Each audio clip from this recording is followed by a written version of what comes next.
So one of the positives that comes out of this season so far is that according to tankathon.com, the Chicago Bears have the number 1 and the number 4 overall picks in the 2024 NFL draft next April.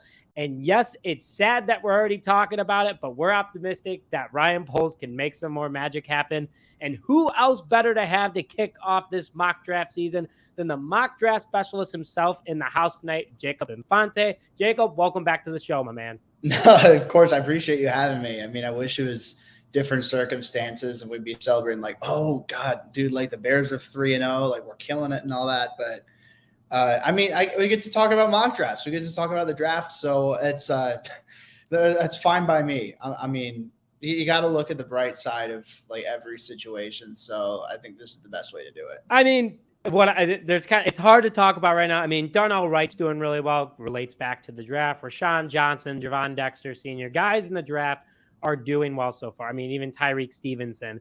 But, kind of before we kick on it, you kind of said it right out of the gate. Wish we were talking about being 3-0. Currently, the Chicago Bears are 0-3.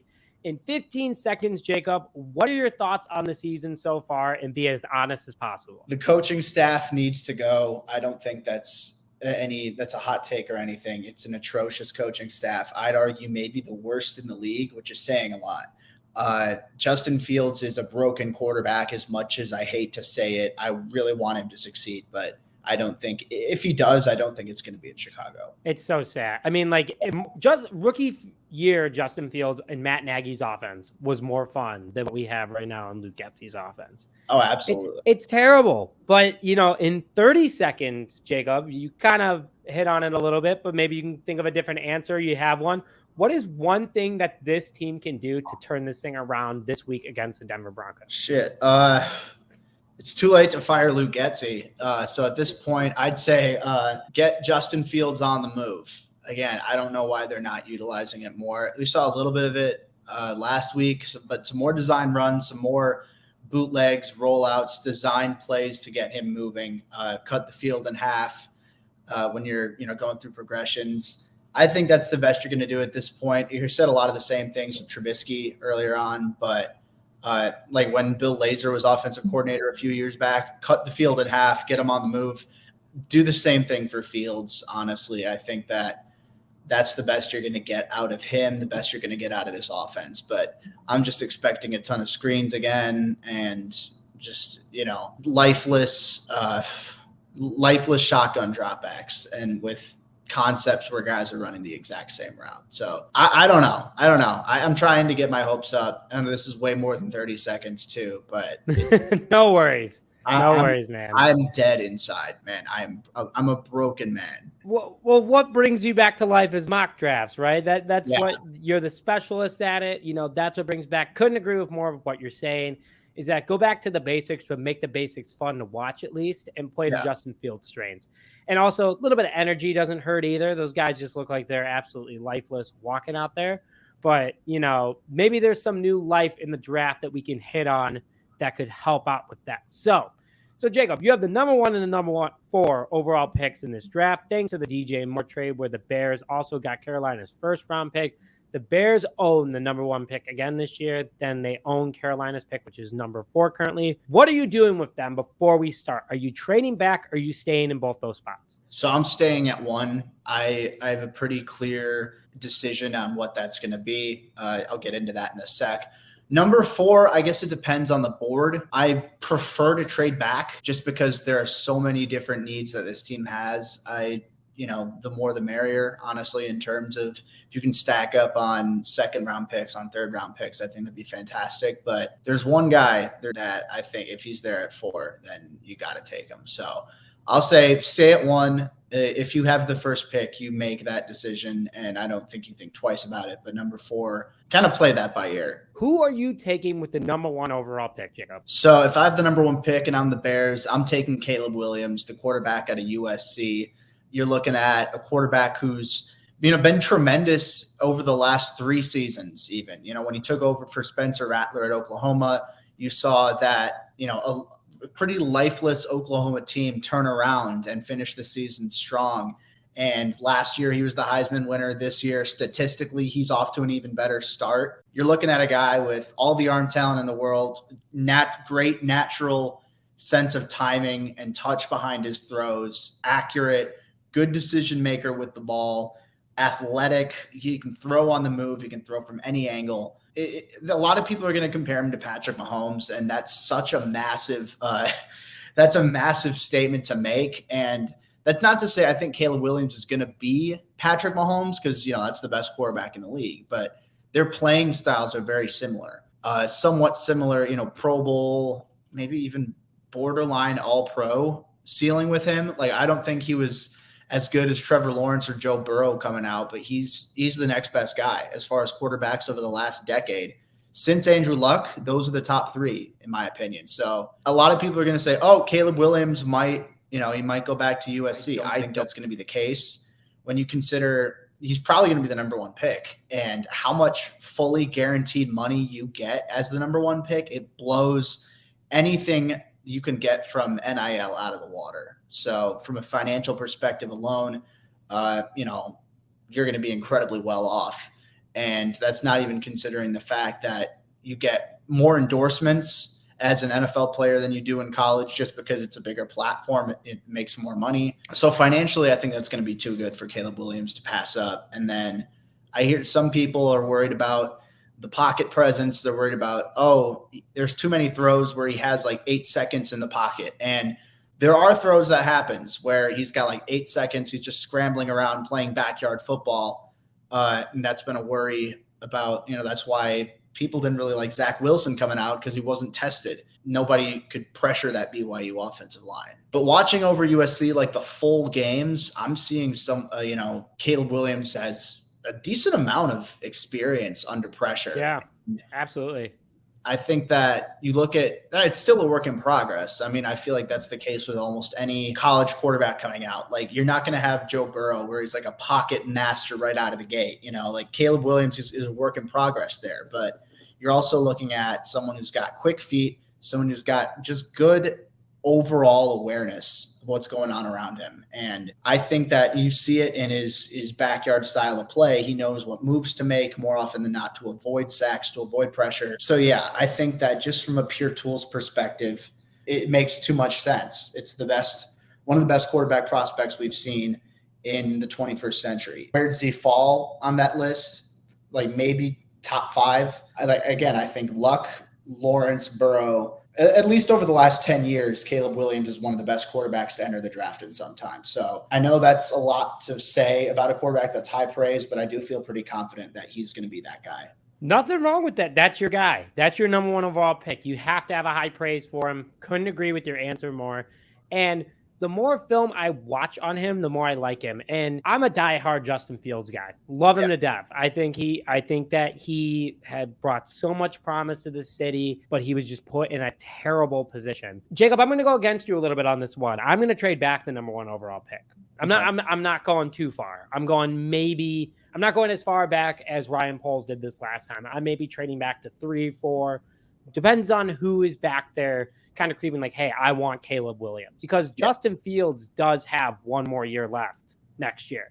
He's in the third year of his 4-year rookie contract. If the Bears at this rate are getting rid of the house, and Ryan Poles is likely going to be the GM again because he did put together a good team.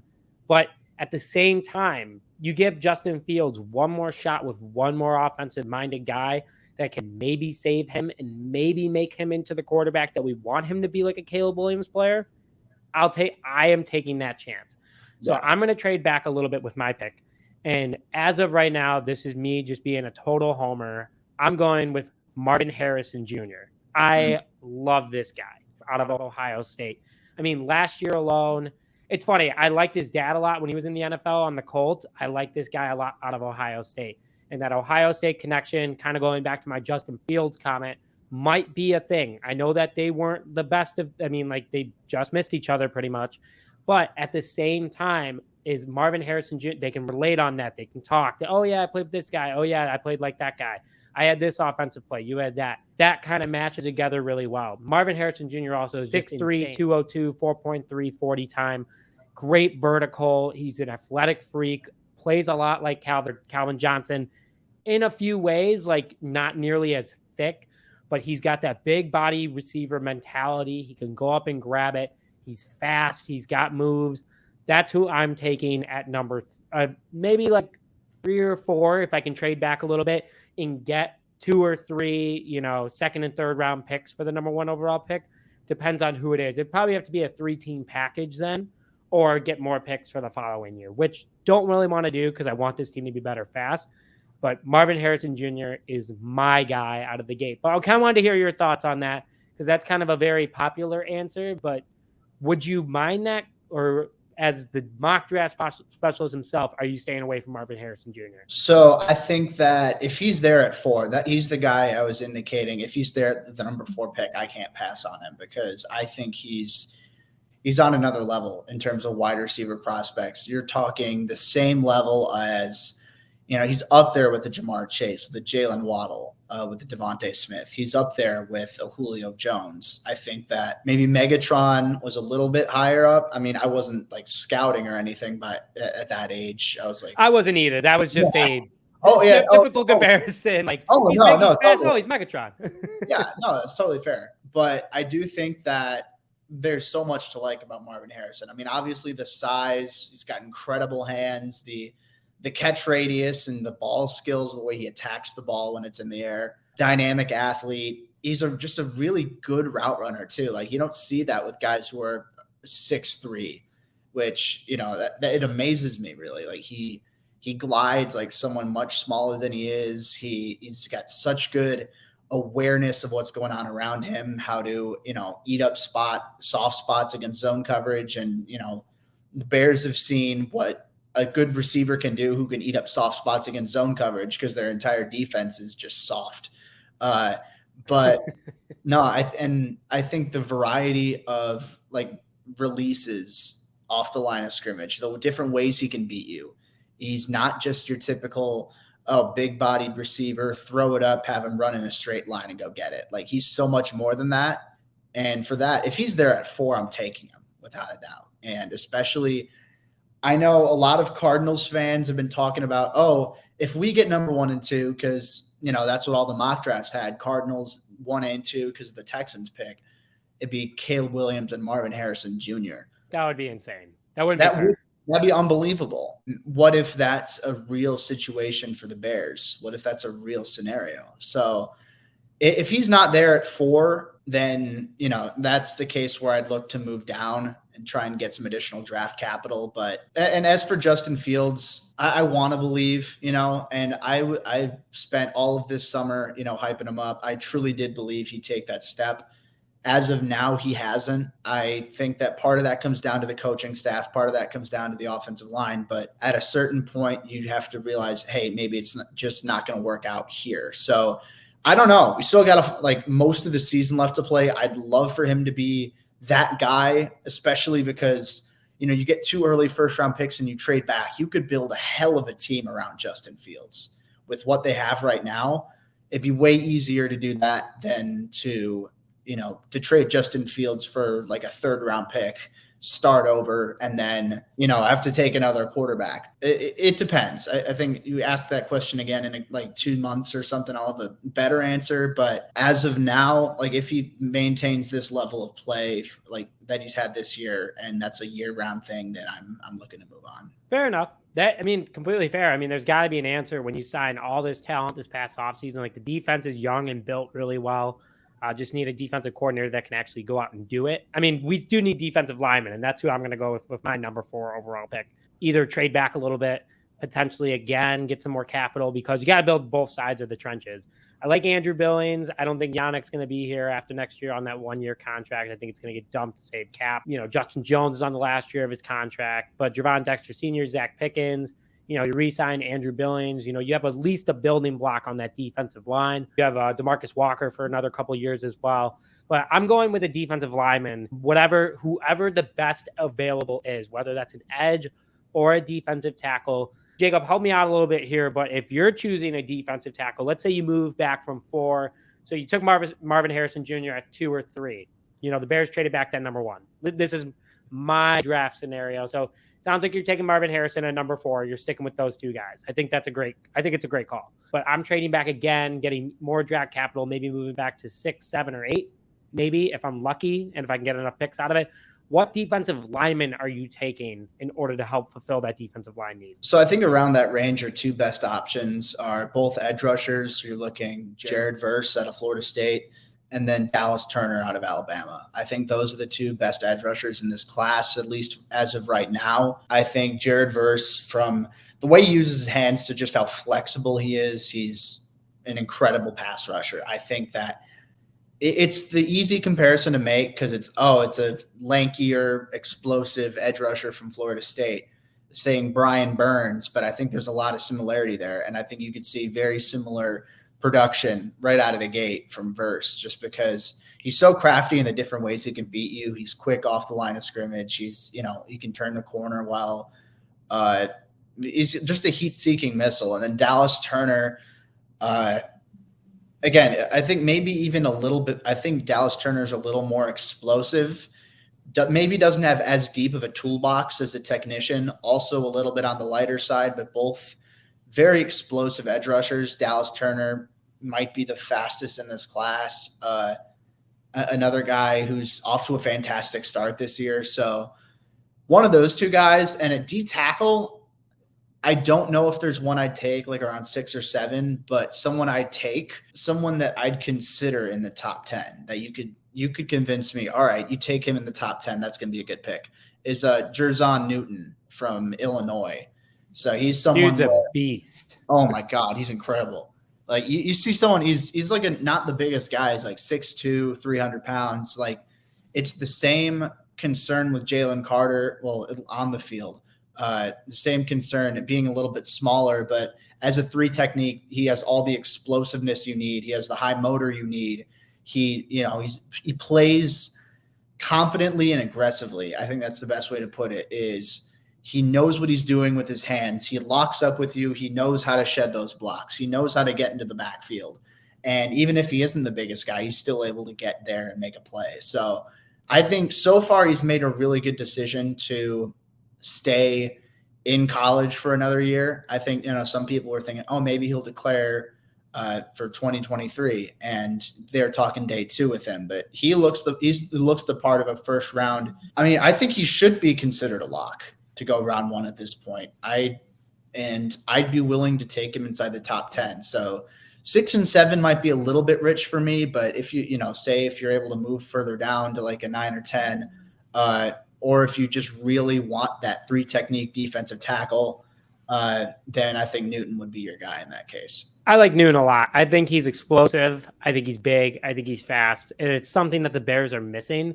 I think that also the free agent class next year in the defensive line group, don't have any names off the top of my head, but I remember looking as of right now before anyone's re-signed is looking pretty steep. So you can get a young guy like Newton. Maybe somehow he falls to the second round somehow.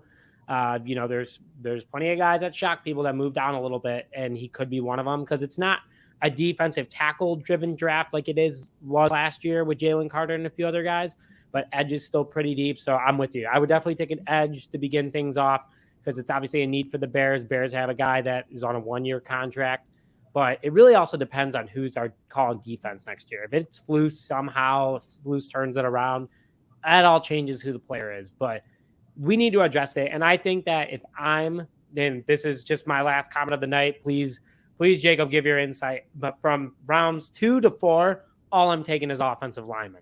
And I'm just stacking up as deep as possible as I can at that position. Build the trenches, it might be a little rough next year, but you get the absolute best at every single position possible between those 2 rounds because it is another lineman stack draft this upcoming season. But Jacob, any comments on that before we close out? Yeah, so I'm with you in terms of building in the trenches. I just think that's what this front office said they were going to do. And I mean, to be fair, last year you had, or this year rather, you drafted an offensive tackle in round 1, a defensive tackle round 2, defensive tackle round 3. But Pickens hasn't done much of anything. Dexter's been solid. I'll give Dexter that. But you're still not addressing edge rusher all that well. You don't have that star defensive tackle, that 3 technique where the past 2 off seasons you hear, oh, the 3 technique, that's the star position of this defense. That's what you need for this defense to thrive. And they didn't even make a play at anyone. So, because I like a Dexter as a 1 tech and Pickens as the 3 tech. So, I mean, if you want to rely on a 3rd round pick to be your superstar at that position, I mean, go for it. I wouldn't do that.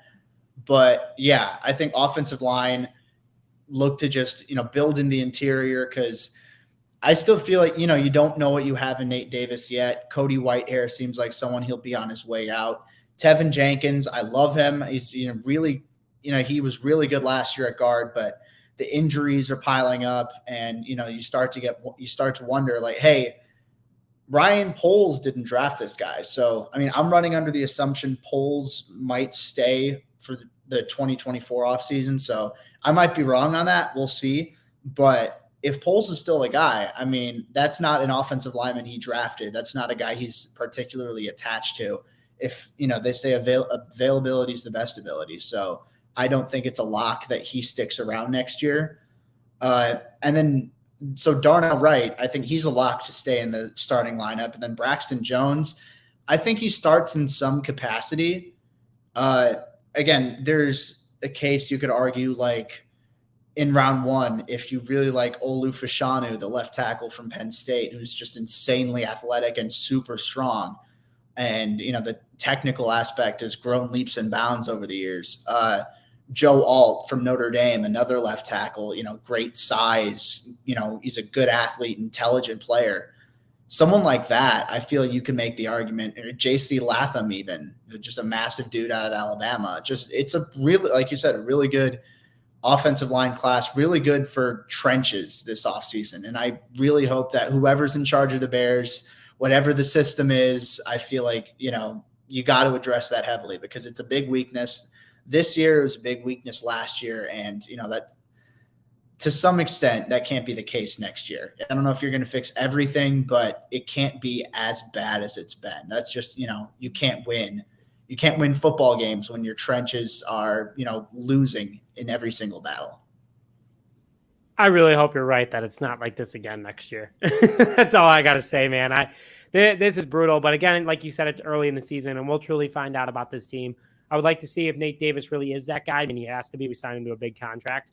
But we'll see what Ryan Poles does. Like you said, there's no attachment to Tevin Jenkins, and he has not been around. He comes back next week, though, so hopefully things turn around for him. Double calf strain. Never, ever heard of that, but it's just painful. That dude had to have been in a wheelchair. Like bro, how do you walk? You can't even walk with that. That's what I'm saying. Like, what do you do? Sit on the couch all day? Like, do some arm workouts just to keep some sort of a workout going. But yeah man. You sit on the couch just doing bicep curls the entire time. Like, that's all. Shoulder press. That's all you can do. That's all you can do, really. He comes back. He's got chicken legs and just an absolutely massive upper body. Yeah. I think about that one. I don't know if you know that one scene. It's like a Family Guy thing where Quagmire gets out the door and I don't remember what he was saying, but he was pointing. He's like, "Oh, check across the street," and one arm is like so much massive. It's just absolutely massive, like way bigger than the other, because he just discovered internet porn or something like that, and he was using, he's of course I'm the one to bring that up, but whatever. But yeah, no, it's true. I mean, it's a very good comparison. And that's how we're closing it out. That's my brand. Well, now. also, Jake. Well, also, you might be the defensive coordinator of the Bears moving forward, according to your Twitter. Would you like to hit on that before we go? Yeah, that's true. So I'm going to be the new defensive coordinator of the Bears. Unless they do poorly this week, then it's just assume it's because I got fired before I even started. What I do in Madden is, I'll tell you, it's almost exclusively cover 2 man or cover 6. One of the two. I love the 2 high shells. I just work with that. I barely ever run cover 3 because every single time I get burned for whatever reason. And of course, that's what the Bears run a ton of, all the corners playing back. So I'm like, hey, just throw me out there. I'll rush I'll blitz every once in a while. I'll throw a guy in there. but yeah, I'm looking forward to seeing what we can do against Denver. Our guys have been preparing for a long time. You know, me being there in the coach's room now, I'm like, all right, I'm laying down the law. This is what you bitches need to do. So yeah, I mean, I'm ready to roll. And again, if they fail, then that's not me. But if it's success, then that's all me. So regardless, I think I deserve all the credit for what happens. You take no blame, all credit. Exactly. Exactly. That's the best way to do it. Welcome to the NFL. I think you're doing just fine. So thanks for coming on, Coach. I really appreciate it, and hopefully the Bears get you some of your defensive guys next year, because they got to come back. You're the guy for at least next year, because the Bears keep everyone at least on a 2-year trial. So hoping the best for you, Jacob. But thanks for coming on, man. Really appreciate it. No, of course. Thanks for having me on. And absolutely. And thank you for tuning in to this episode of Just Another Year Chicago. My name is Nick Rohde, joined alongside my good friend and co-host, Jacob Infante, and we'll see you guys next time.